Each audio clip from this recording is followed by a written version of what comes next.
Hello, for those who haven't met me yet or went in the last session, my name is Sally Hogg and I'm the Senior Policy Fellow at PEDAL, which means that this kind of question that we're talking about today about how we put research into action is something that I'm thinking about all the time. How do we get research evidence into the hands of policymakers and other people who can really use it to drive change for children? And I'm really pleased to be joined by Becky today in this session where we're going to talk about helping national and local decision makers to put evidence into practice. And I think the kind of key theme through our presentations was reflected a little bit right at the start of today when Jun Lee was talking about kind of seeing everybody as humans and simple interactions and the importance of understanding our kind of humanity, not just of the children and parents who we're trying to change, but actually the other people in the system as well. When we see policymakers or local decision makers as people and we take the same sensitive approach to trying to change their behaviour or support them as we might do when we were developing an intervention for families, then we see that actually just throwing evidence at people is not the way to change any sort of decisions or behaviours. It's not enough just to tell people what the evidence says. We have to understand what they need to put that into practice and build capacities within the people and the systems they work in to put evidence into practice. And that's really the kind of common theme across our presentations. So Becky's going to talk first, and then I'll talk about our programme here at PEDAL, and then we'll have a little bit of this time for some questions at the end, and we've got some questions to ask you as well. So I'll hand over to Becky. Thank you. Thank you very much. And just to explain, I'm going to sit down, so apologies to those of you over there who might not be able to see me. I'll peer around every now and then.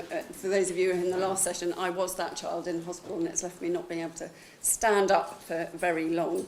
But really pleased to be invited here to speak today in this session about some work that we're doing at Foundations, and especially pleased to be speaking alongside Sal. And my career and background started out in family policy and research quite a long time ago, and then I spent many years working in clinical services as a child and adolescent psychotherapist and then a parent-infant psychotherapist. So now I've come kind of full circle, and I work for Foundations.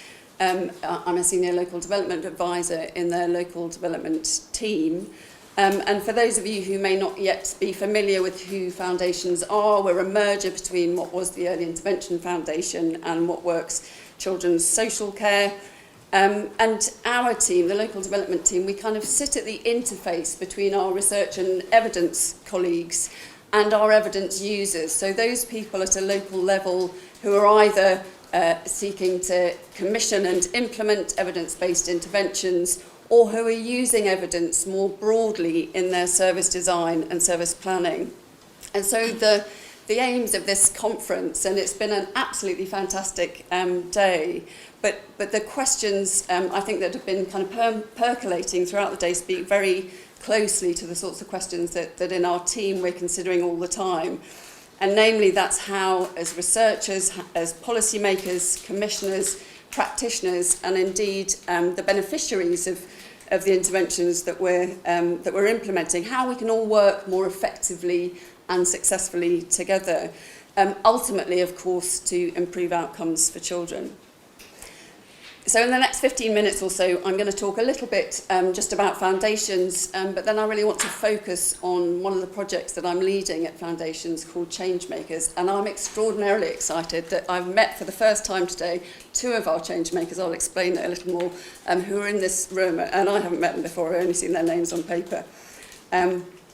So this slide here expands on Foundations' strategy in achieving our mission and the 5 priority areas that you can see here that have been identified as being a focus for our research efforts as a What Works centre. But you can see in our approach that evidence use, both at a national level but also at a local level, is absolutely central to achieving our strategy. And of course, at a national level, we're seeking to influence government to fund and to promote approaches that we know have proven effectiveness. And the bottom line is we want to increase the availability and the accessibility of families to interventions that we know are effective. But alongside the evidence generation activities, we're also, of course, interested in thinking about the kinds of questions and challenges that we've been considering today. So thinking about implementation, thinking about how we support local areas with the kinds of activities that can strengthen their use of data, that can strengthen their service design and planning, and even things like surfacing the questions about what do we mean by evidence. Because, once you start unpacking it, often people mean slightly different things. And our organisation, of course, also has a policy and public affairs aspect, and thinking about the kinds of policy levers that are needed to bring about and sustain positive change. So I'm going to talk about Change Makers, the project that I'm leading at Foundations, which is a new project. At its most basic description, it provides these two things. So the first is funding for interventions. So we've got 4 Changemakers sites, and they have been able to choose from a small number of parenting interventions where there's really robust evidence of effectiveness. And the second element is funding for a local evidence leader. And this is the bit that we're really interested in exploring and working with our 4 Changemaker sites to kind of get under the hood of that a little bit and understand what the characteristics and features of evidence leadership are at a local level. So we don't have all the answers. We're going to be, by any means, and we're going to be working with them. But essentially, the local evidence leader role is about ring-fenced capacity. It's about having a dedicated person whose job it is within the local system to be thinking about evidence use and thinking about the evidence needs of the different people within the local system. So the programme developed out of some previous work that we were doing with DFE around the Family Hubs Transformation Programme, where we were working with family hubs to look at their family hubs approach and how they were developing that. And funding for this project has been, from the DFE, has been joined by funding from the Youth Endowment Fund. So it's a collaborative project with them. And we started in April of this year, and it's running until April 2026. So we're in the very early stages. But in all but one of our 4 local areas, and I'll come to them in a moment, they've now got their local evidence leaders in post. And in fact, in Stockport, we've got a job share, so we've got 2 local evidence leaders. And in the 4th area, they've got an interim, and their substantive post holder is starting in October. So why do we think Changemakers is important? And this is, the central question of today for me, I think. We know that despite the availability of research evidence and evidence of effectiveness of interventions, that there's a gap. There's a gap between the application of what we know and what happens in practice and the decisions that are being made at a local level, and how that's sustained over time, and how services are designed and planned. And so that means that interventions that we know have proven effectiveness are either underused or there's misimplementation, so they're not achieving the results that we'd like to be able to see. And of course, there's been some quite disappointing results from rollout at scale. So some of the questions that earlier presentations have been really speaking to. And of course, we know that we can't just tell people, ta-da, here's the evidence. That's not going to shift the dial. And we need to be thinking about how we're working together to think about evidence use and the different evidence needs within the local system. And our work, one of the ways that we think about it is how we look at how we learn about behaviour change in local systems, and how we can think about the capabilities, the opportunity and the motivation that might help shift the skill sets and mindsets of our evidence users. So we're drawing on existing models in how we're thinking about change makers, whether that's embedded researchers or models of technical assistance or knowledge mobilisation in complex systems. You know, there are lots of these ideas around, but we're wanting to see how we can bring them together and reflect on them and learn with our group of the 4 changemaker sites and put that into practice. So it's an exploratory approach. We're very much testing it. We're going to be evaluating it. We're shortly to appoint our external evaluator. And as I said, what we're really interested in doing, so whilst it's the case that these 4 local areas are going to be implementing their chosen parenting intervention in their local system, so absolutely they will be thinking and working with those intervention providers to think about implementation strategies, to think about what the local barriers to implementation are, and working out there, developing a kind of local blueprint for implementation, looking at the different strategies that will support that. So yes, we're interested in the implementation of that EBI, but we're also interested in a wider culture of evidence use across the local system. So not just thinking about that particular evidence-based interventions, but how can our local evidence leaders work in the local system in ways that can be generalised across the system in relation to commissioning and service planning and so on. So I'm going to touch just very briefly on what we mean by evidence. And at Foundations, we refer to this as the evidence pie, but it's really a way of sort of demonstrating the range of different types of evidence and forms of evidence that need to be integrated and brought together. And of course, people will relate to different parts of that pie in different ways, depending on where they're coming from and their position in the system. So we think that we need to work in slightly different ways. We think new approaches are needed. Certainly others today have talked to the fact, that some of the challenges that we're talking about, we've been talking about them for quite a long time. So how can we innovate? How can we bring new approaches? And we hope that Changemakers is one way that we can do this. So just very quickly, this is a summary really of some of the tasks that we think will be central to our local evidence leaders. None of it I don't think is rocket science, but it's about essentially sort of giving them license and capacity and dedicated time to be able to focus on these things. And because they're rooted within the local systems, which is different often to the intervention providers who might have implementation consultancy or support, but they're coming in from the outside.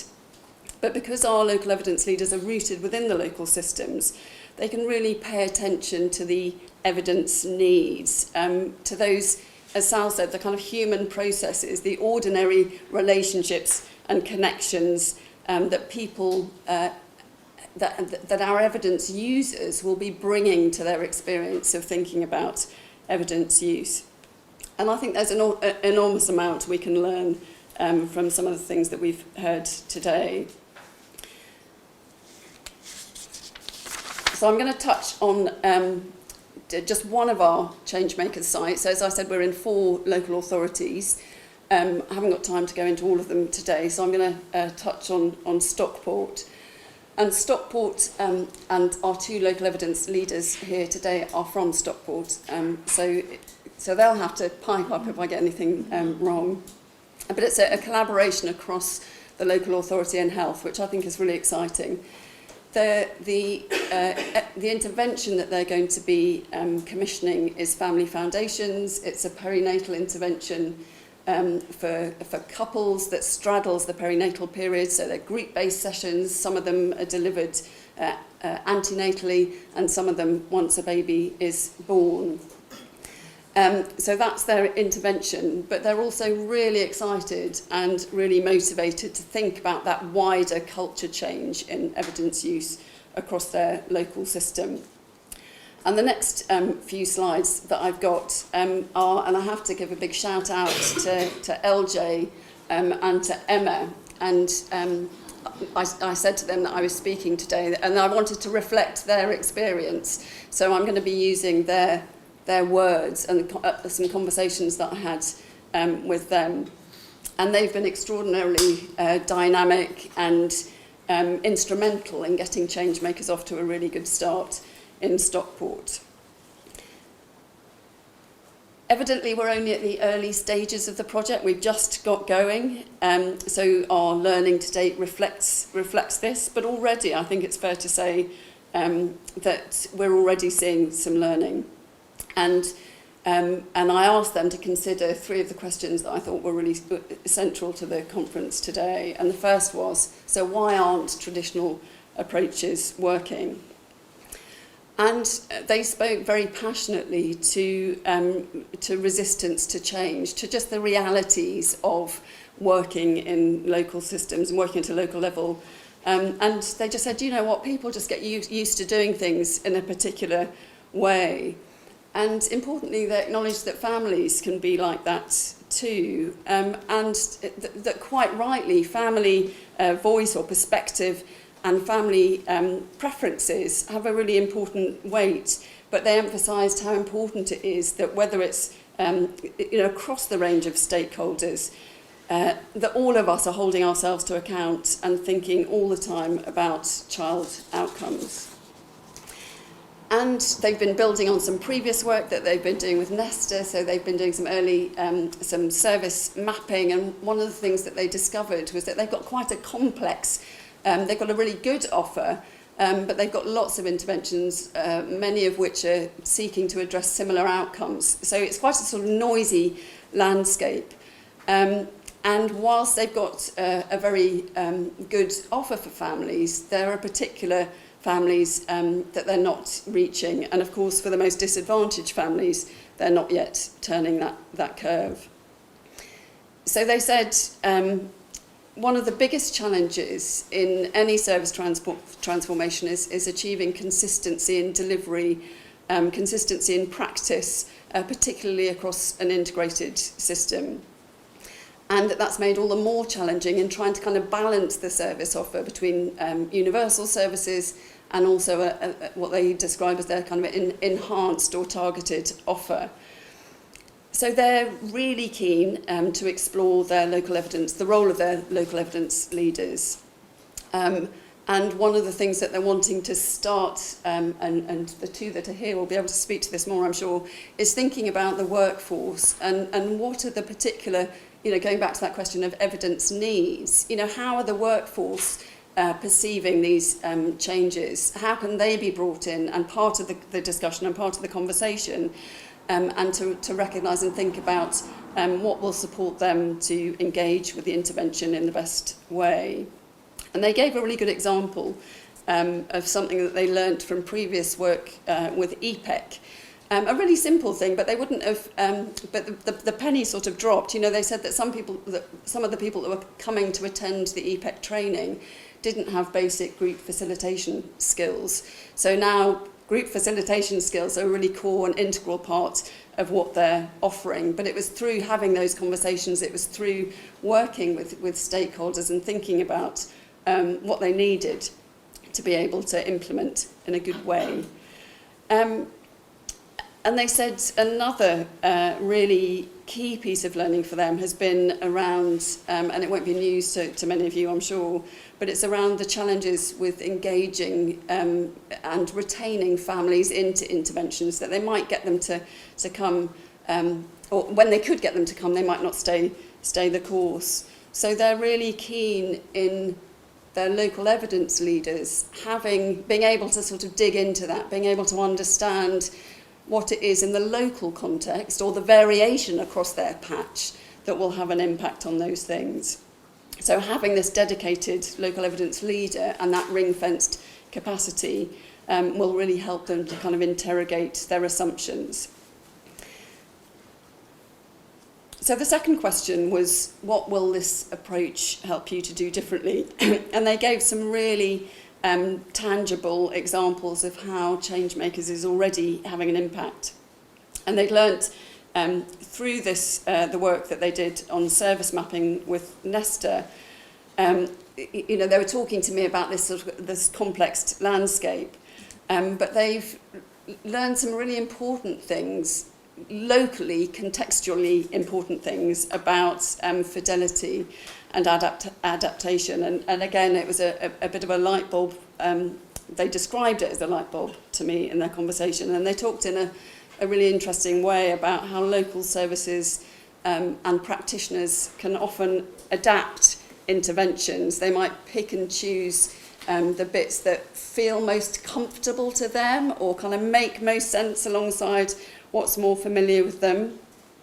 So they've really started to unpack that and to get beneath the surface, both by looking at their data, but also in their discussions with stakeholders. And they said that all the services, they stock portify them, which I think is just such a fabulous word, you know, but this kind of phenomenon of how, you know, it doesn't matter what the intervention is, somehow it gets stock portified. But they want to understand that, and they want to understand, crucially, what are the bits that matter and what are the bits that don't. And again, I think that speaks very nicely to some of the conversations that we've heard today.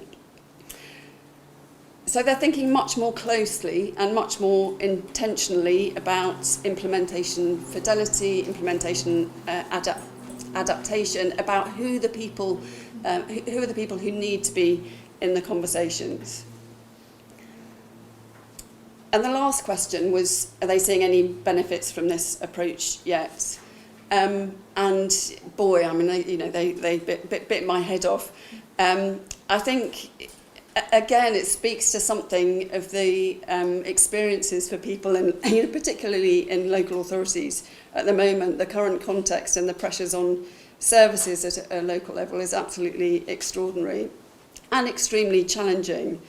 And what they communicated to me in a really powerful way was the sense of urgency and import and the timeliness and importance for them of having change makers at this moment in time in Stockport and that local evidence leader role.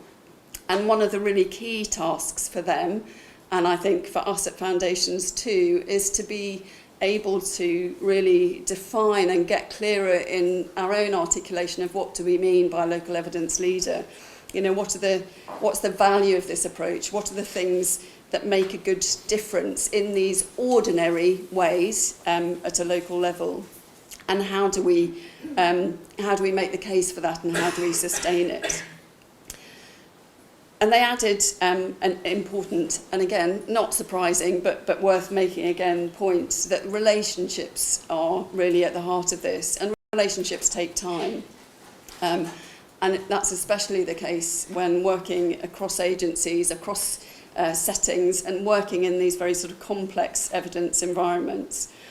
And they gave an example of how they see change makers, just one example of how they see change makers helping them to make progress. And for Stockport, and in their family hubs approach, and for those that know Stockport or Greater Manchester, they're really some way ahead in terms of their kind of integrated ways of working. But they spoke to some of the challenges, and the voluntary and community sector is a really key part of what's offered to families, but there are still some real challenges in finding ways of working together, and particularly around the evidence base and evidence-based interventions, and the cultures of evidence use, and the motivations and pressures in those different organisations, and the ways in which they think about evidence.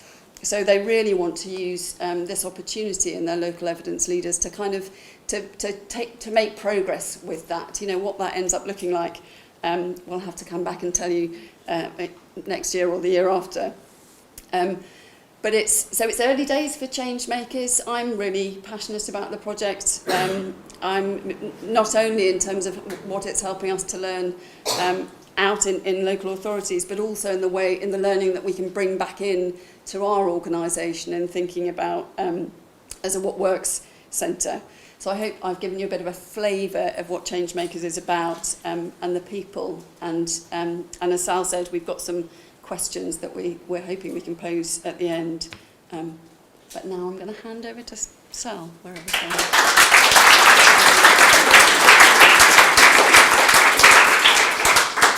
Thank you. And I think that there's lots of kind of common themes from that in what I'm going to talk to you about as well, which is about the Mobilise programme, which we've been delivering at the Pedal Centre thanks to some funding from the Lego Foundation. So, as I hope you will know and feel after today, Pedal is a research centre that's really committed not just to doing very high quality research, but really to making sure that that makes a difference to children's lives and life chances. And I came to think about how specifically do we use that evidence to support national and local decision makers and policy makers. And part of what I was very aware of coming in is there's a very traditional approach in academia, largely to do with how funding is given for research projects and the kind of incentives in the system that research is done, and then there's like a little bit of time at the end of the research being done to tell people the findings. And it's just this kind of, it's evidence dissemination. It's kind of do the research, tell people about it, move on. And then maybe get kind of a bit annoyed that people haven't done anything with it. And actually we just need to be very different and much more enlightened in the approach. And it was brilliant to come to a research centre where there was a real appetite and resource capacity to do something different. And so we really moved from this idea of evidence dissemination, just telling people what our latest kind of research showed, to knowledge mobilisation, to thinking about how do we organise and share knowledge, not just our latest knowledge, but the collective knowledge we have and can convene as a research centre in ways that really inform and drive action. And what I really wanted to make sure that we did was to be really driven by our end users. So to think about actually if we want to change what policymakers are doing to help them to use evidence in their decisions, then we need to start by understanding them and understanding what they're doing and what the opportunities are, what decisions they're making, what they need, and start from that rather than, again, starting from this traditional approach of we've just found this thing out, so we're going to tell you, irrespective of whether you can do anything with it right now, because of our timing of when our research grants come in. You know, it's very much how academia tends to be structured. We have to tell you about this now because then the grant ends and we move on to our next research project. But with the opportunity we have in Pedal, we can change that, we can turn it on its head and we can start with what do people need to know? What are the problems they're trying to solve and how do we help with that? And it sort of moves us from thinking about our relationships with policymakers. Academics have two roles, they're researchers and they're teachers. And very often the way of interacting with policymakers was as the researchers. We found something out, I'm going to tell you. What if we move to thinking about our role as teachers, as actually helping people to absorb and understand and use knowledge? So that's kind of where that bit of a paradigm shift in what we're doing. And then thinking about our role as brokers of a huge body of knowledge that we understand as experts in early child development, and Pedal's particularly well placed because we're such an interdisciplinary research centre, so there's a lot of knowledge across the centre.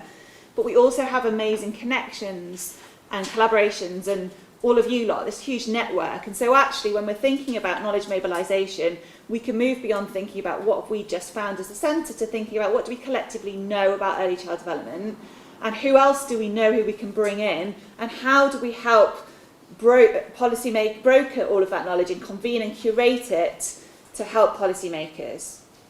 And we're also in that thinking about a very broad understanding of what knowledge and evidence is. So this is a slightly reduced version of that evidence pie that Becky talked about, but really understanding that our academic evidence from research is a very important part of what we mean by the knowledge we want to mobilise, but it's not the only thing, that actually insights from babies and children and families and professional experience are all part of the evidence and knowledge that policymakers need to access to make and implement good policy.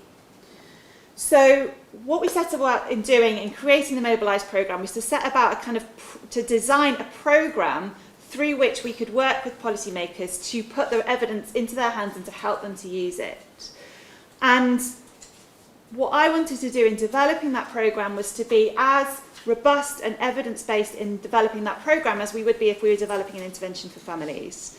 Because there's this weird thing where, you know, I've come across it a lot in my professional life. You get people who are, maybe they're psychologists and they're really insightful about working with families, but then they don't, when they turn to talk to a policymaker, use that same level of insight and interest and see them as a human being and think about what's the evidence and what's the model by which I change this person's behaviour. I wanted us to be as evidence-based in our knowledge mobilisation work as we are when we're developing interventions for families. So I did an awful lot of research, reading academic papers, talking to people, getting out there, learning and looking what else is going on to think about, well, what should the elements of a programme to work with policymakers be?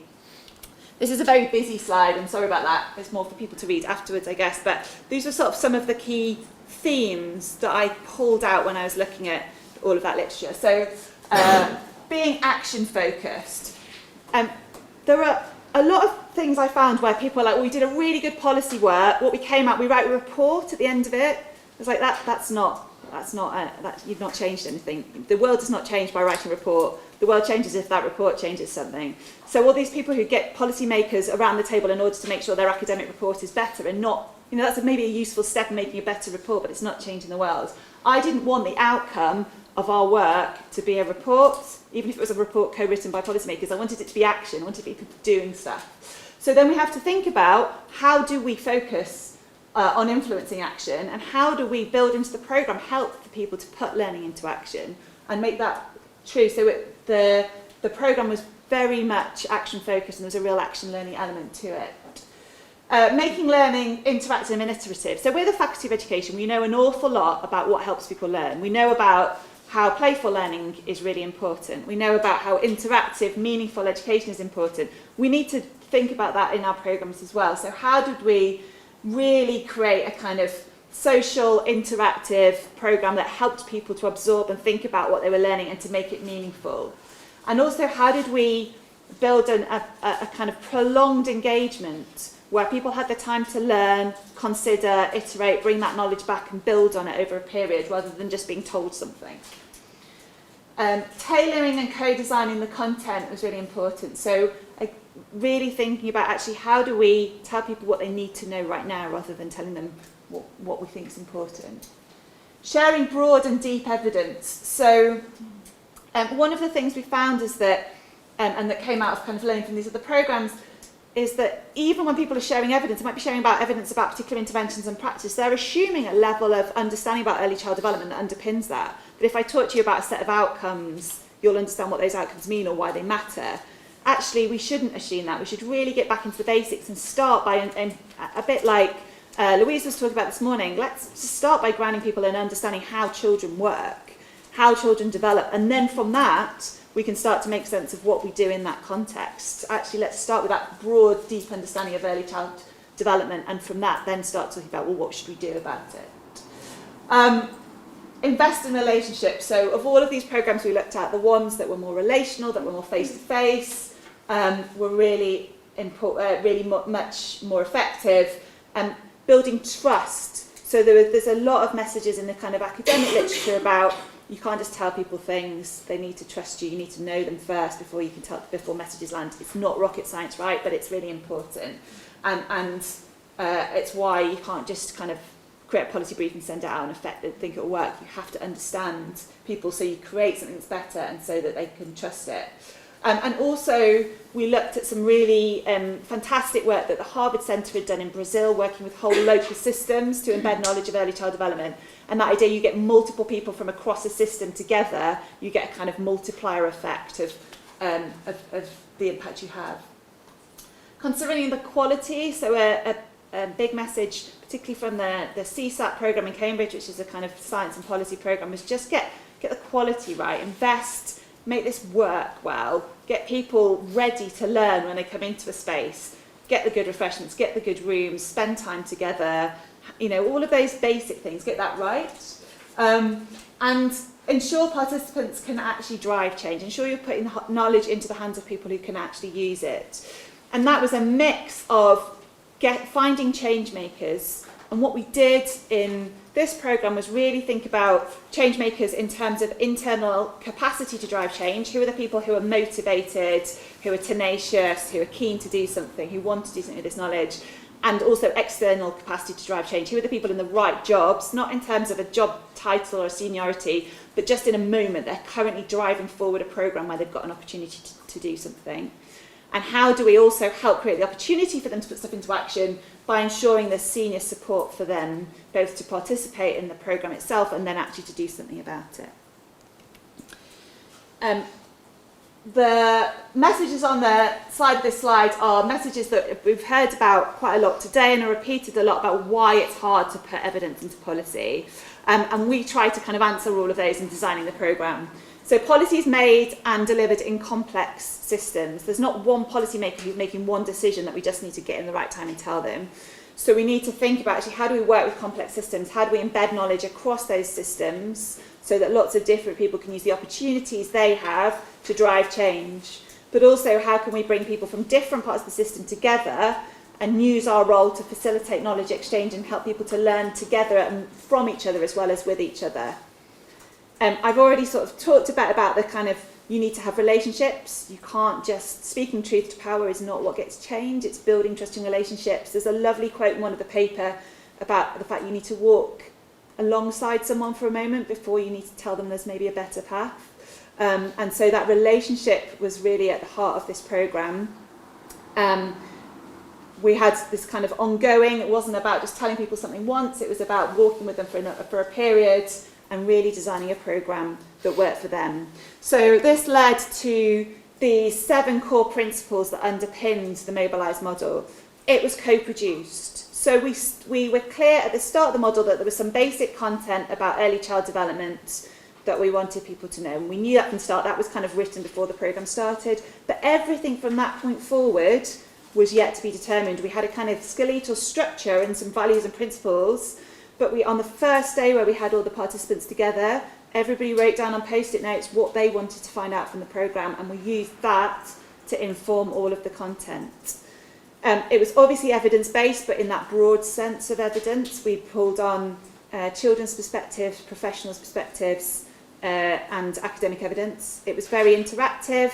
So, for example, rather than getting professionals to come in and present to the group, we had very long periods of small roundtable discussion, so people could really actually ask the questions they wanted to ask and probe stuff rather than just being told things.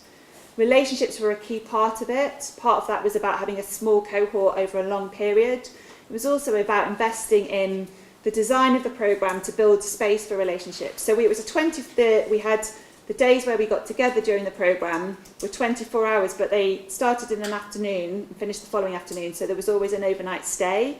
So there was time for people to connect, to chat, to reflect together, and there was a really nice dinner in a Cambridge college, which feels very, it's a real treat, but actually it was a really important part of the programme. It wasn't just a kind of nice added extra, because treating people well is important, them feeling like they're valued and valuable, and them having time to chat and learn from each other was a really important part of the programme.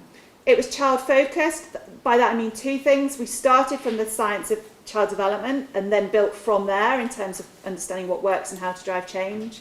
We also built children's voices into the programme. So, for example, the group spent an hour out in local nurseries with 2-year-olds, which was not, it was quite uncomfortable for some people. It's not what people are used to doing, but actually there's no point just talking about these little people all the time. Let's go out and see them and feel them and smell them and play with them for a bit, and that was just a lovely part of the programme. It was action-focused, so we were continually thinking about how do we give people the knowledge that they're going to put into action, and also how do we build action learning through the programme. So there's action learning sets, and then it was system-wide. So we had people from across different parts of children's services, health, public health, education, different government departments, the 4 nations of the UK, and also local leaders as well. So we piloted the programme. It's a 6-month programme, so it ran from January to June this year. And it was for policymakers with a shared interest in early child development and parenting, but seeing that through different lenses. So, for example, from the UK government, we had people working on the Start for Life programme, on family hubs, on the Supporting Families programme, so seeing parenting through different lenses. And it moved through, as the programme went on, we started with this understanding of early child development, then thinking about what works, and then thinking about actually how do you then put that into practice, how do you drive change in the system. So this is kind of basically what it looked like. So we had 3 what we called accelerator days. They were called accelerator days because they were very intense days, lots of intense experiences, spread out over the 6 months. We added an extra virtual session on economics right at the end because that came out as something that people wanted to learn more about, so we sort of fitted that in. We had monthly action learning sets, which kind of evolved from being quite a formal action learning set structure at the start, where people brought things they were dealing with to kind of rehearse with the group, moving more to a sort of more open talking space for people to reflect on their learning, to bring questions to each other, and so forth towards the end. And then there was a weekly email every week from January to June on a different topic, again, that came out of that kind of post-it note exercise at the start. And those weekly emails all had a podcast in them because people found it easier to find half an hour to listen during the week than to read stuff. And we actually had a WhatsApp group, so those podcasts went directly to people's phones to make it as easy as possible to listen to them. And then articles and reports on specific issues. A lot of the time that wasn't for people to try and read each week. It was more about, if this is something that's interesting you, here are a couple of useful resources. But they also went onto an online platform so that if and when they were useful to the participants or their colleagues, they could revisit stuff. And there were opportunities for additional support. So sometimes people got in touch and asked if I could set them up for an extra conversation with an academic about a particular issue, or if we could present at a particular event, or if we could help feed into a briefing paper. So there was an offer of bespoke support throughout. The pilot was for 15 policymakers and local leaders. And like I said, we looked for change makers. The UK government, so the Westminster government departments, decided their participants themselves, but for the rest of it, we ran an open competition process. So we got people from all four national governments, and then we had someone from a local authority, from a nursery school, and from a local Home Start branch as kind of different perspectives as well. The programme was free, which we felt was really important, funded by the Lego Foundation, and we provided travel costs if needed. And one of the important parts was that line managers had to commit at the start of the programme, alongside the application, that they would guarantee for 6 months that people's time would be allocated to the programme and their travel. And that turned out to be quite important as kind of things got stretched during the programme. Conscious I'm running out of time, I'm just going to kind of run through. So that I've got an example. We've got a theory of change behind the programme. Becky mentioned the COM-B model. So this is a model from public health, where in order to change people's behaviours, you need to think about capacity, opportunity and motivation to make change. And what we were trying to do through the programme was to build those things amongst our cohort.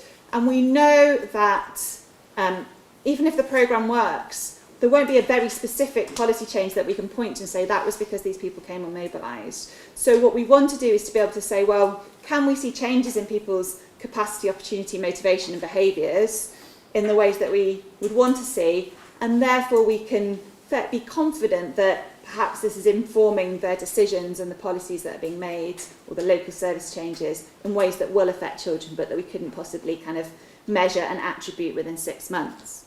So we've done a evaluation of the programme through a number of kind of surveys at different points during the programme, and also through a lot of opportunistic data collection, just kind of capturing the anecdotes of people saying where they've used things in practice, capturing what worked, capturing the stuff that really didn't work, and pulling all that together.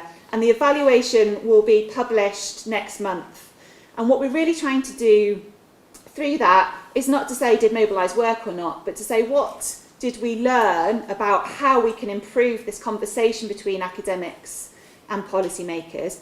What have we learned about what helps policymakers put evidence into practice in terms of lessons that are transferable and others might be able to use.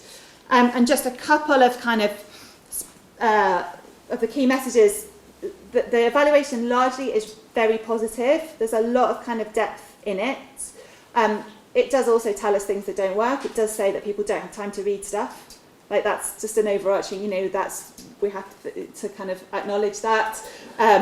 But there are some really positive messages about what did work in the programme. And what I particularly am very happy about is that those 7 values that we identified that inform the whole programme at the start are coming out as things that people really appreciated and helped to make the programme useful, particularly the fact that it was co-designed by the group themselves, so it was really useful to them, and the relational element of the programme. Not just the relationships between us as the pedal team and the participants, but the relationships we created between that cohort, which enabled safe spaces for people to reflect, discuss, learn, and learn from each other about what was going on.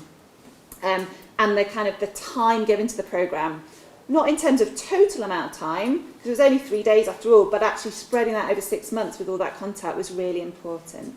There are quite a lot of the Mobilise participant in the audience, so I hope this kind of resonates with you, but also do catch people and talk to them as well. And in terms of the COM-B, we can see across the group that there are changes in terms of people's reported capacity. So these are questions specifically about driving evidence-informed change for children, but there are positive changes in terms of the extent to which people both feel they've got more capacity, more opportunity to drive change, less so in motivation, and across the whole evaluation we see less change in motivation because they're such a motivated cohort to start with. The kind of self-selection we had at the start meant that actually there wasn't a lot of room potentially for that, but I think there were some people who perhaps that was more of a journey. So in terms of take-home messages, sharing evidence alone won't change the world. We have to think about helping people to put it into action. We need to be, as academics and academic institutions, thoughtful, outcomes-focused and evidence-informed in we're designing how we disseminate evidence. And that the values that we identified that inform the Mobilise programme, particularly the co-production and the relational approach, seem to really help to achieve impact. And although we can't know the changes that this will eventually create for children, we do know that briefings that have gone to ministers, decisions that have been made about policy programmes have used things that people learn on the Mobilise programme. A final plug, one of the things that I did through the programme was to create our own mini-series podcast, because we talked to a number of senior people who'd worked in government departments about how they'd used evidence. So it's previous permanent secretary, a couple of previous children's ministers, very high profile people, and I wanted to capture those conversations in a way that might be more useful beyond just the 15 people on Mobilise. So we created a mini podcast series which you can find on any podcast platform or on this website. And so if you're interested in hearing more about the reflections of senior policymakers about how they did and didn't use evidence, then that might be useful.